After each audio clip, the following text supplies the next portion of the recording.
The sun hung low over the township, spreading a warm golden light that touched every rooftop and dusty footpath. Children chased each other near the roadside, their laughter mixing with the vendors calling out the prices of roasted maize and fresh mangoes. The wind carried the smell of charcoal, rain-soaked soil, and the spicy stew cooking in tiny kitchens. It was a place where modern houses stood proudly with shiny windows, yet just beside them, small mud-walled shops sold handmade baskets and herbal medicines. Here, old ways and new ways walked side by side.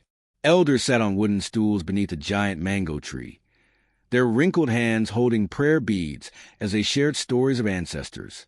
Every tale they told carried wisdom, reminding the younger ones that a person who forgets where they come from walks blindly into the future. Their voices rose and fell like drum rhythms, shaping the spirit of the village. One elder, Grandpa Binda, shook his head and said, "These days, children think a shiny phone shines brighter than a clean heart." The others laughed softly, but the truth in his words hung in the air. In the heart of the township, women swept the ground outside their homes, sending small clouds of dust rising and falling like small spirits dancing in the sun. They chatted about life, about the price of food, and about people whose names were whispered more than spoken, above the noise and color of daily life. Birds circled the sky, their wings cutting to the warm air as if carrying messages between the living and the ancestors. Even the buildings seemed alive. The concrete houses watched silently as people passed, while the old clay walls whispered memories of the families who lived there before. The dusty paths twisted like the stories of the elders, full of turns, warnings, and secrets waiting to be revealed. Every corner carried a sense of fate moving quietly, as if preparing the township for something bigger than itself. A young boy ran past holding a broken kite made of plastic and sticks. "One day my kite will reach the clouds," he shouted, his eyes full of hope. An old woman nearby smiled and replied, "Dreams can reach anywhere if your heart walks straight." Such simple words had power here, where even the sky felt closer and the ground felt warm under bare feet. Life in the township was not perfect, but it carried a certain magic. The people understood struggle, yet they also understood unity. When one family wept, neighbors gathered. When one family celebrated, the drums echoed through the streets. It was a place where small dreams survived the weight of big problems, where children learned quickly that even dust can shine when the sun is kind enough. As the days slowly prepared to meet the evening, the township breathed as one. No one knew that beneath this peaceful rhythm, a storm was quietly forming in one wealthy home not far away, one that would test the strength of family, the value of tradition, and the heart of man who rose from this very dust. The township continued to glow under the fading sun, unaware that destiny was already moving its first steps. The market woke before the sun did. By the time the first orange light touched the sky, the stalls were already alive. Women arranged tomatoes and cassava on woven mats, their hands moving fast like people who knew the rhythm of survival. Smoke rose from charcoal stoves, carrying the smell of roasted plantains across the air. Every sound formed a rhythm, bargaining, footsteps, greetings, and distant drums from a group of children practicing for a festival. Coming by fresh fish, straight from the lake. A fisherman shouted proudly, beating his chest as if the ancestors themselves guided his catch. Not far away, two old women whispered as they shelled groundnuts. "One day, this market will see trouble," one murmured. "Trouble walks with everyone," the other replied, "but only the wise see its shadow before it arrives." Their words floated into the air like warnings carried by birds. A group of young girls passed by carrying baskets on their heads, their laughter bright and full of hope. Yet beneath the joy, the villagers carried stories they never spoke openly.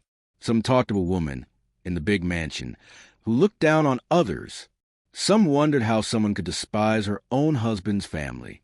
But no one said her name too loudly. Fear travels faster than wind. Near the edge of the market, an elder sat with a carved walking stick, stroking his white beard. He watched the people move and whispered, "A market shows a heart of community. Those who walk with kindness are seen, even in a crowd. Those who walk with pride stumble, even on a straight path." Children ran past him, chasing a makeshift ball. One boy tripped, and his friend lifted him quickly. "Stand up "Ayo," he said, "falling is not the end." The elder smiled at the simple wisdom in a child's voice. As the sun climbed higher, the market's noise grew stronger, loud enough to hide secrets, yet soft enough for truth to slip through cracks. Everyone played their role: the seller, the buyer, the gossip, the dreamer, the thief who steals only mangoes, and the mother who prays every morning for her children's future. But somewhere within the laughter, prayers, and trade, an unseen tension walked like a quiet spirit. Something in the wind felt different, heavier, as if preparing the village for a story bigger than the market itself. And while the villagers continued their day, unaware of the storm forming in one wealthy home, the ancestors watched silently, waiting for the moment when truth would finally step out into the open. The sun dipped behind the hills, painting the sky with deep orange and purple lines. In the middle of the township, an old drum began to beat slowly. Boom, boom, boom, like a heartbeat of the ancestors waking from their long rest. The sound echoed to the narrow paths, calling people toward the open yard where elders gathered each evening. Women left their chores, children wiped their dusty feet, and men walked in from the shops, all moving toward the same place. This was the hour of stories, the time when the village remembered who they were. Grandma Sonia, her back slightly bent but her spirit unbroken, raised her wooden stick and said, "When a community forgets its roots, even the trees stop giving shade." Her voice carried weight, and everyone grew silent. The children looked at her with wide eyes, waiting for the next piece of wisdom. On a small mat, Mama Naki sat quietly with Ayo beside her. Though their clothes were simple, they carried a dignity that wealth could never buy. Ayo whispered, "Mama, why do we come here every evening?" Mama Naki squeezed her hand gently. "We come," she said softly, "so our hearts do not wander from the path our ancestors walked. A person without tradition is like a bird without wings." Nearby, 3 boys argued over who would light the storytelling fire. The oldest puffed out his chest and said, "My father says a fire must be lit by someone with a clean heart." The others stepped back immediately, laughing nervously. Even children understood that fire was sacred. It carried truth and exposed lies. As flames rose, sparks danced like tiny spirits trying to touch the stars. Elders began chanting an old blessing, each word flowing like a river full of memories. The chant reminded people to honor their parents, to care for neighbors, and to walk humbly even when success came knocking. These teachings held the township together like hidden threads. Grandpa Binda leaned forward, his eyes sharp despite his age. "Remember," he warned, "pride is a silent snake. It bites without sound." Some adults nodded, thinking of certain people in big houses who had forgotten kindness and respect. But no one spoke names. In the quiet between chants, a sudden wind blew across the gathering. It stirred the dust gently, almost as if an unseen hand touched the earth. The elders looked at each other, sensing something deep, something coming. Mama Naki closed her eyes, feeling the wind's message. "The ancestors speak tonight," she murmured. Ayo tilted her head. "What are they saying, Mama?" "That change is coming," she replied. "And the truth, no matter how it hides, will soon rise like the morning sun." The fire crackled louder, and the people continued listening to their stories, unaware that fate was already walking toward one family. Step by step, moment by moment, the sun rose over the township, lighting the concrete houses and dusty paths like a blessing from the ancestors. Children chased each other between small shops, and elders sat beneath the old acacia tree, their voices weaving wisdom into the wind. In this land, respect was not taught. It lived in every greeting, every bowed head, every shared meal. Mama Naki walked slowly through the compound, her wrapper brushing the earth. "A home without unity," she whispered, "is like a drum without skin." Across the yard, Ayo swept the ground, her eyes full of dreams. But behind the gate, Marembe's sharp voice cut the morning air. "Work faster. This house must shine before Cato returns." The ancestors seemed to watch silently, waiting. The township woke slowly, as if the ancestors themselves were lifting the sun above the roofs. Dust rose with every step, mixing with the smell of frying cassava from the small shops. Children laughed freely, but the elders watched with knowing eyes, their gray hair shining like threads of wisdom. Mama Naki stepped outside, touching the doorway gently. "Spirits of our fathers," she murmured, "keep this home standing." Ao joined her, holding a broom. "Mama, one day I will build you a house with smooth floors and bright walls." Mama Naki smiled softly. "My child, a home shines not from its walls, but from the hearts inside." Yet far across the yard, Morembe's sharp voice rose again, an early warning carried by the wind, hinting at trouble unseen by many, but felt by the ancestors. The sun shone brightly over the township, but beneath its warm light lived a tension only the wise could feel. Mama Naki sat on a wooden stool, peeling cassava with steady hands. Ao worked beside her, humming softly, though her eyes held a quiet worry. "Mama," she whispered, "do you think brother will come home soon?" "He will," Mama Naki replied, her voice calm like evening wind. "But the spirits warn me, peace is thin in this house." Inside, Morembe paced sharply, her heels striking the floor like angry drums. "Everything must be perfect," she snapped. "Cato must see order, not chaos." Cato stepped out of the airport, the warm breeze of his homeland brushing against his face like a mother's welcome touch. Even with all his wealth, he still felt small before the land that raised him.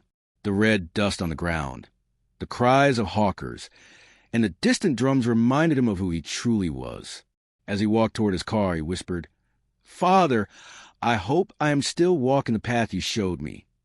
Whenever he spoke of his father, his voice softened. The old man had died with dignity, teaching Cato that a man's strength was not in money, but in how he honored his people. He looked at the bags of gifts in his hand. Bright dresses for Morembe, warm shawls for Mama Naki, school books for Ao.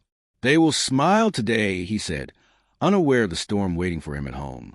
The driver glanced at him. "Sir, the village will always be proud of you." Cato nodded gently. "Then I must never give them a reason to bow their heads." Little did he know, his own household had already begun to bend under hidden cruelty. Mama Naki moved slowly around the small courtyard, sweeping the red dust into gentle piles. Her back was bent from years of work, but her spirit stood taller than any tree in the township. The morning sun rested softly on her shoulders, as if blessing her for her patience. Ao rushed to her side. "Mama, let me help." "You shouldn't do all this alone." Mama Naki smiled, her eyes warm like evening fire. "My child, work done with love never tires the heart." But even as she spoke, a shadow loomed. Morembe stood at the doorway, arms crossed, lips tight. "So this is what you two do all day?" Acting like villagers in a billionaire's house. Ao's face fell. "We were only—" Mama Naki gently touched her arm.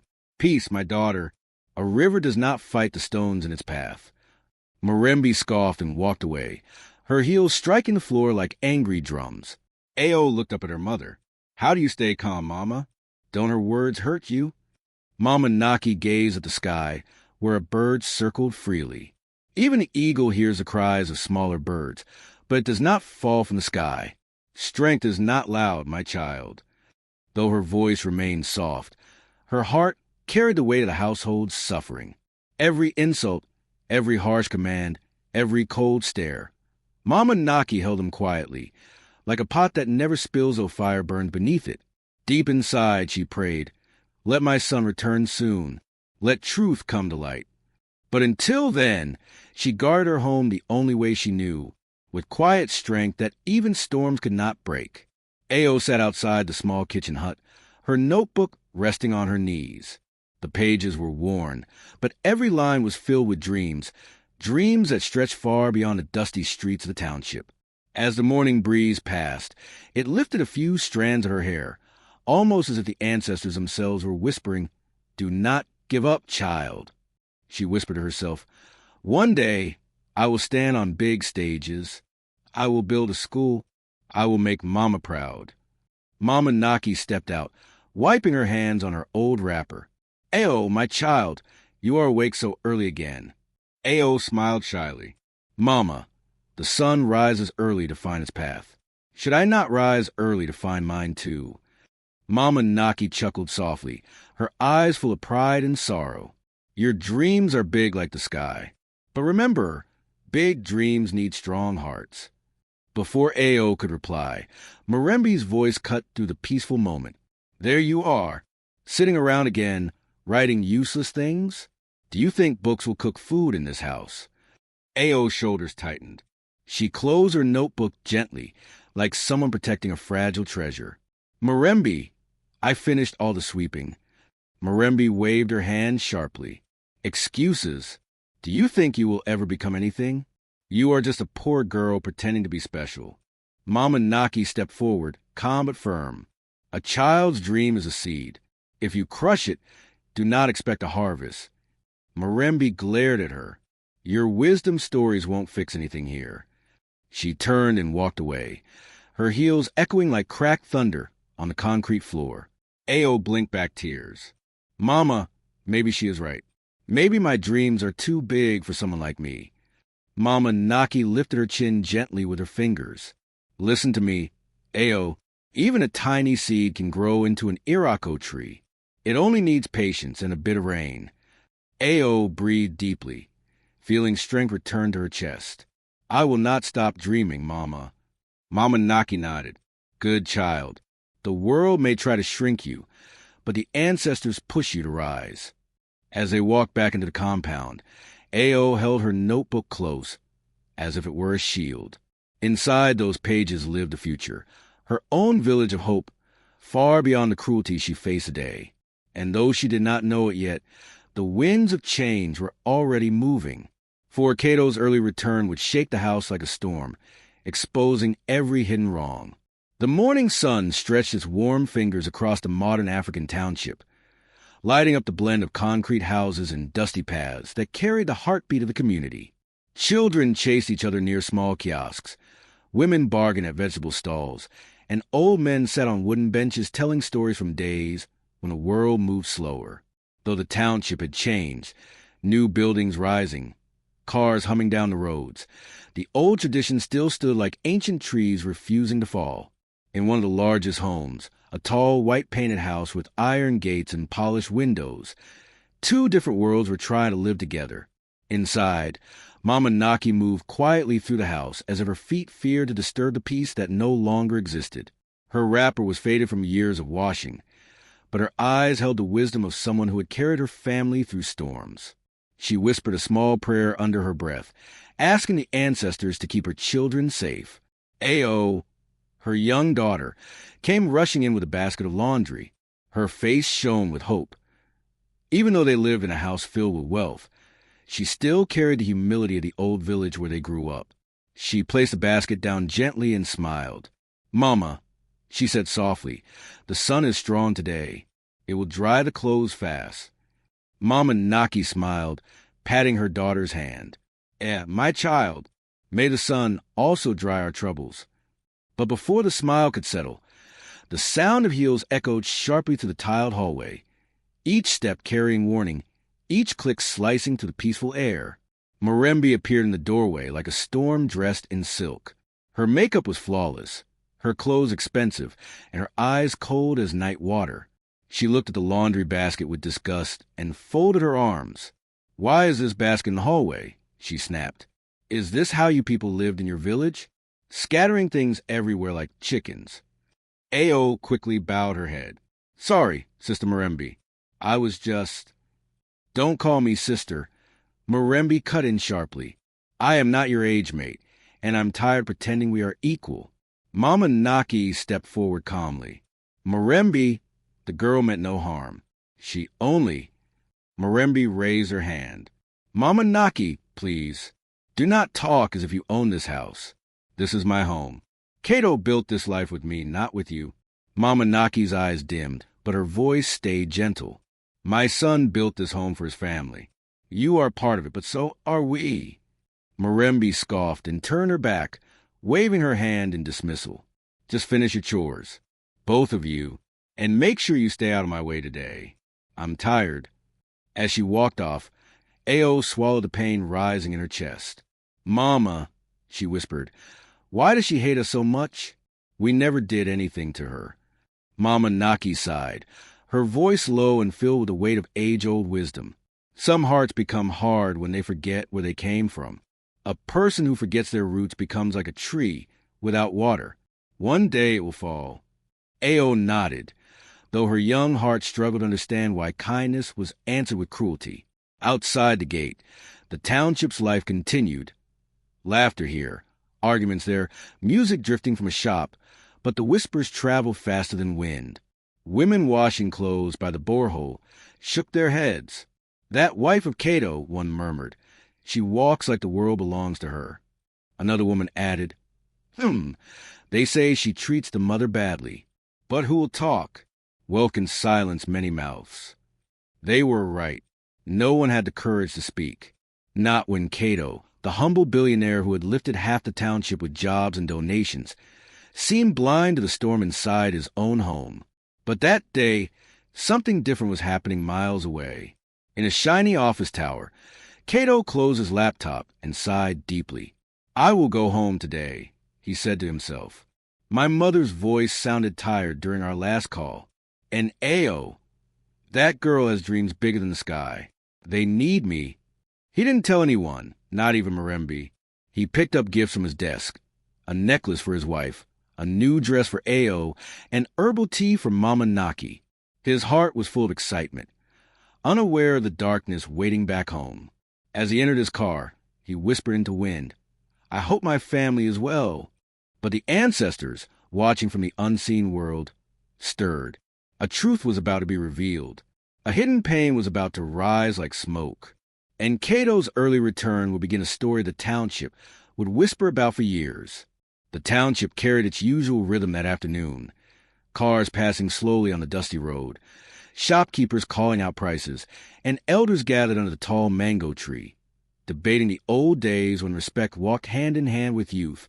In this lively community stood Cato's grand house, shining like a diamond placed among stones. People often stopped to admire it, whispering, "Ah, Cato, that young man changed his family story." Inside that shining compound, however, life was not as bright as it looked from the outside. Far away in another city, Cato sat in his office, surrounded by glass walls and tall buildings that stabbed the sky. Papers were stacked on his desk, and his phone buzzed with messages from partners across oceans. His life had become a spinning wheel. Meetings, travel, business deals, and more travel. He had become the kind of man who was always packing a suitcase or opening one, yet his heart was never far from home.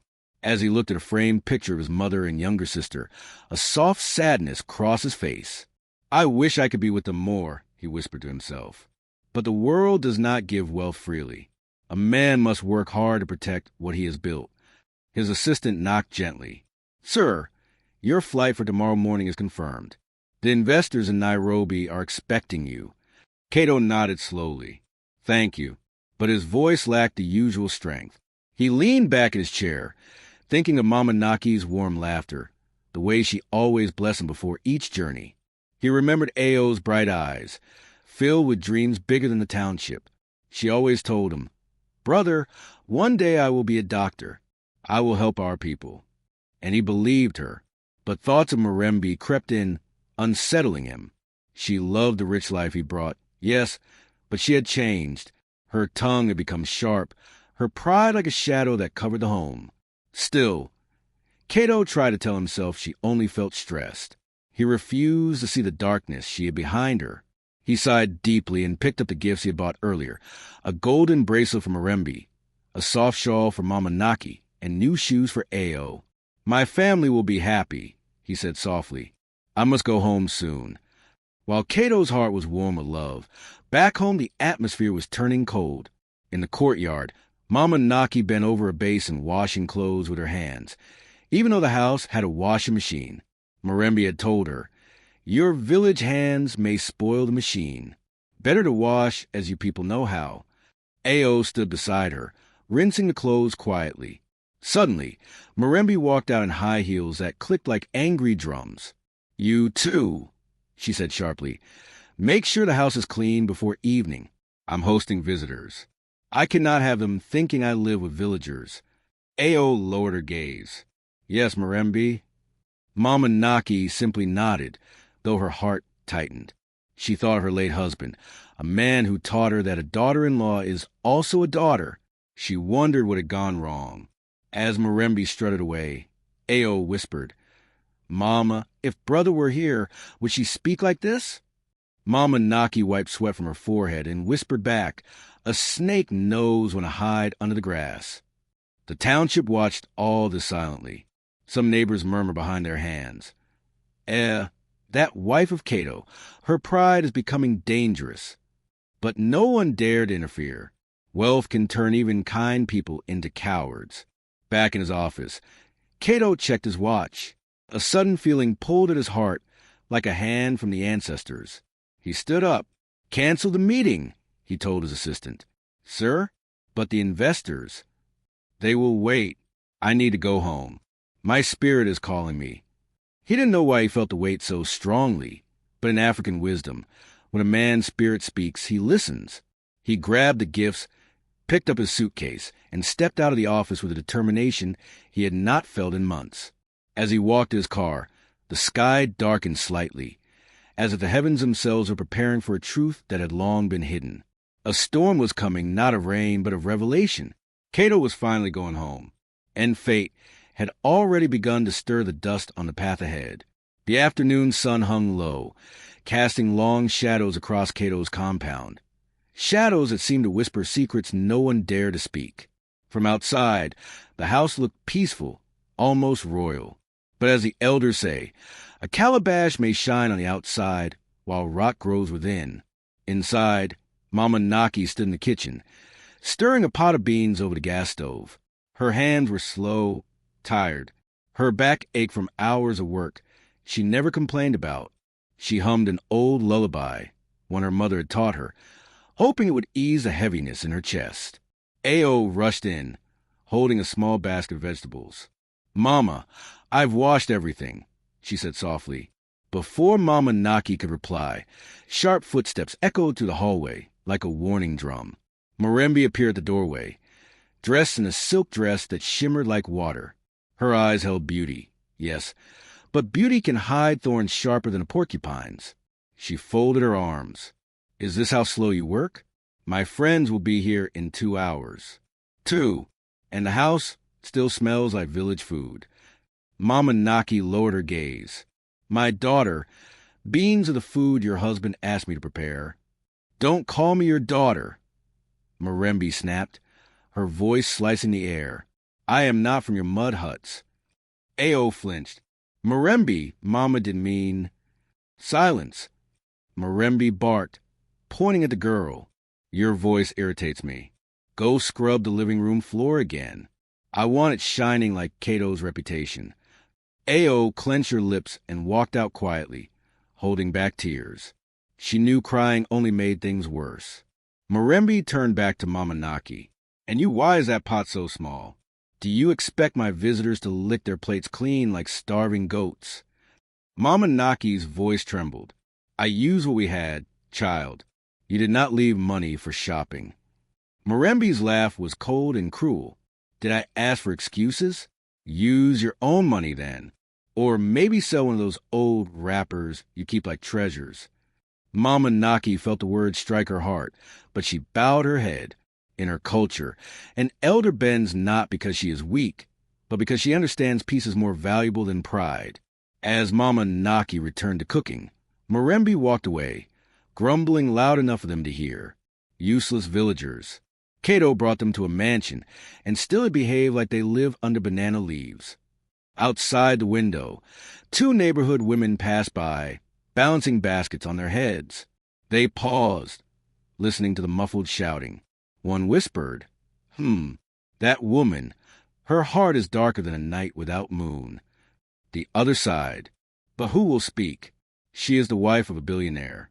In the living room, Ao scrubbed the floor with shaking hands. The soapy water mixed with the tears she tried to hide. Ao remembered how her brother once told her, "In this world, no suffering lasts forever." She held on to those words like a rope, keeping her from drowning. But even ropes can fray. Suddenly, Murembe appeared again and kicked the bucket beside Ao, spilling water across the tiles. "Do it again," she said with an icy smile. Maybe next time you'll learn. Ao looked up at her with tired eyes. Why do you hate us so much? For a moment, something flickered in Marembe's face. Anger mixed with fear, jealousy, and something older than both. But she buried it beneath her usual cruelty. Hate? She said with a smirk. If I hated you, I would have sent you back to your mud homes. Be grateful I let you stay here. She turned sharply and walked away, slamming the door behind her. Ao's hands trembled as she dipped the brush into the spilled water. Mama Naki entered quietly and knelt beside her, placing a gentle hand on her shoulder. My child, she whispered, remember the river? It bends around stones, but it never stops flowing. One day, the river of our lives will bend away from this pain. But Mama, Ao whispered, how long must we suffer? Mama Naki looked toward the gate, her voice filled with a strange certainty. Not long, Ao. The ancestors move when the sun turns and the wind changes. Today the wind feels different. Miles away, Kato's car was already speeding toward home, unaware of the storm waiting for him. Pain is a journey, Mama Naki replied, touching her daughter's cheek. Even the drum must be beaten before it can sing. Ao's eyes glistened with tears, but she nodded, trusting her mother's wisdom even when she didn't fully understand it. Across the yard, Marembe stepped out wearing a bright dress. Her phone pressed her ear as she laughed in her sweet public voice. But her eyes were sharp, cold like the metal roof at noon. When she saw Mama Naki, her smile vanished. You missed a spot on the veranda, she said loudly. Mama Naki bowed her head. I will clean it, my daughter. Ao clenched her fists. She is not your daughter, she muttered under her breath. But Mama Naki only kept washing. What they didn't know was that the ancestors never sleep. A stray wind blew through the compound, lifting dust and whispering against the walls, as if warning that truth never stays hidden forever. Far away, miles from home, Kato stood at an airport counter, smiling as he held wrapped gifts, perfume from Marembe, a new dress for Ao, and special herbs for Mama Naki. He could already picture their joy. I will surprise them, he said to himself. My family deserves happiness. But fate smiled a slow, knowing smile. For while Kato carried gifts in his bag, his home carried secrets waiting to burst like a drum stretched too tight.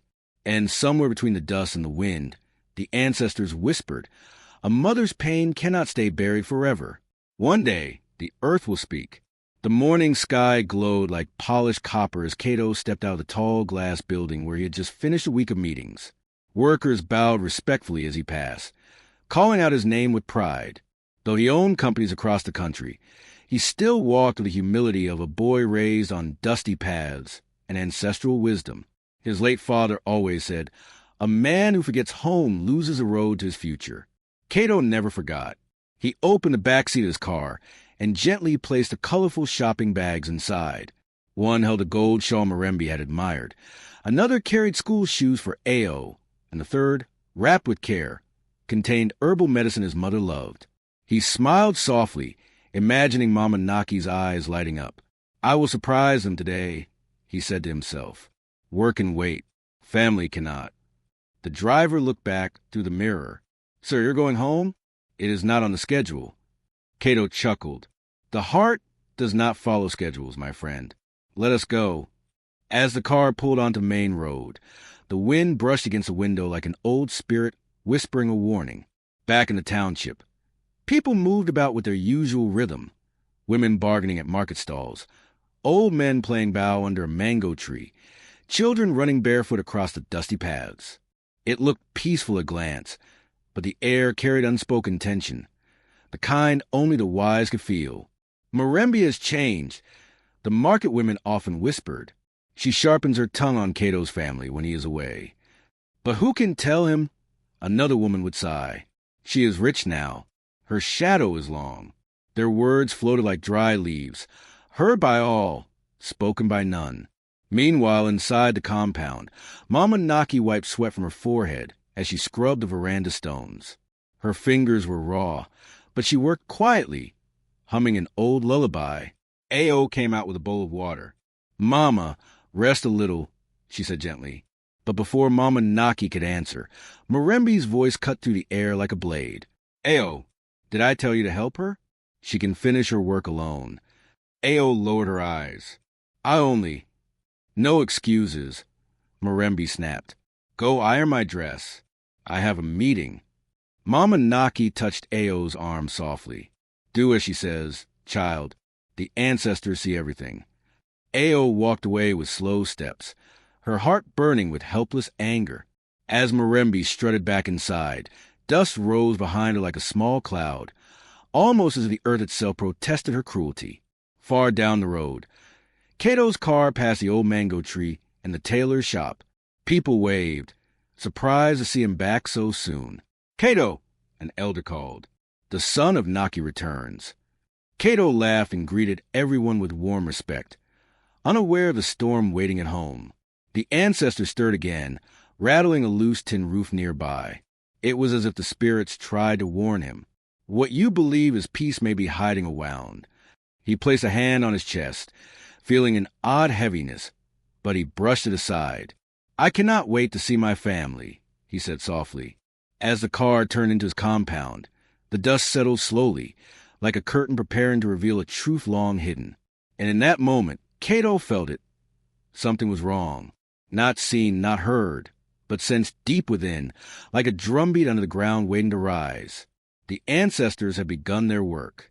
The journey home was only the beginning.